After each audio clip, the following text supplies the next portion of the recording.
2 anos depois, o Serviço de Investigação Criminal esclareceu o caso da morte da pequena Emma Pereira João Rolando, ocorrido no dia 19 de junho de 2020, no município de Unzeto, província do Zaire. Neste crime, foram detidos a mãe da menor, o antigo diretor municipal do SIC, diretor do Hospital Municipal de Unzeto e 2 seguranças da morgue, por estarem envolvidos no crime de homicídio qualificado,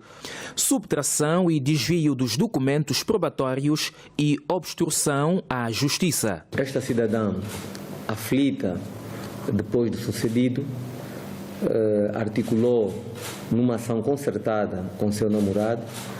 que no local de ocorrência, isso em sua residência, simularam,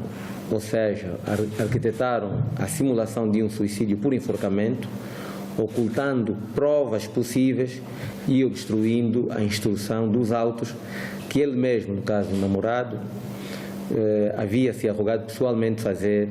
aproveitando-se da sua função de chefe do SIC municipal no Zeto. Para este caso, as evidências do Serviço de Investigação Criminal apontam o envolvimento de outros elementos que ajudaram na ocultação do crime e garantem continuar a trabalhar para se dar o desfecho deste caso. Poderão surgir outros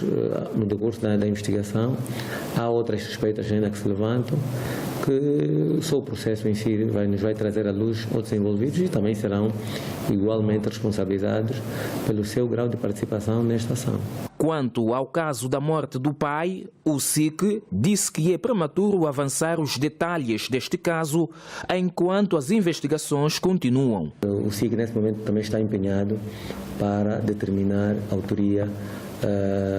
deste facto criminoso. Serviço de Investigação Criminal esclarece as causas da morte da menor de 9 anos no Zaire.